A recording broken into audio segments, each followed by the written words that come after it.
Welcome back. On the education beat now, many voiced their concerns last night at West Oso ISD's board meeting as the board accepted the resignation of Superintendent Conrado Garcia and appointed an interim.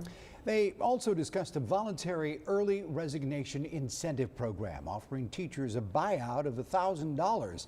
But this did prompt some concern about the district's ability to pay teachers through the school year. Our Simone Simpson spoke with the district's interim superintendent. She joins us now live in studio. Simone? Rudy, Leslie, interim West Oso ISD Superintendent Kimberly Moore spoke with me about several topics looming over the community after Tuesday's board meeting. First, we talked about the voluntary early resignation incentive program being offered to teachers and concerns that the district may not be able to pay teachers through May. And so all of our current teachers that are on contracts, they will have contracts and they will be paid through the end of August. According to Kimberly Moore, teachers who agree to the voluntary early resignation incentive program will be offered an additional incentive. We are asking people to let us know early that there's going to be a $500 incentive to let us know by February 15th if they are already planning to retire or resign.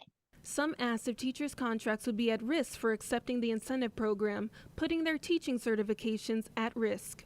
So normally if a teacher walks out, right, then their certification could be in jeopardy. So this would specifically say absolutely would not be considered a breach of contract. But what if no one volunteers to resign early? What happens next? Every year you have a turnover of teachers that are retiring. We know of some, but we want to be able to have hard data who is actually, planning on returning so that when we make decisions for next year. Enrollment and attendance rates determine how much funding the district receives from the Texas Education Agency. In the 2021-2022 school year, enrollment was at 1,969, but attendance rates showed 1,713. There's many districts across the state of Texas that are in this same situation. You pay back. Basically, TEA takes the money back. We've given you X amount of money, but if your enrollment and then your average daily attendance doesn't come in based on the amount of money we've given you, then at the end of the year, you have to pay back TEA. Moore wants to assure those worried about the district's finances that there will be enough to pay teachers through May. She said the district currently has $5.4 million to use and asked for the future.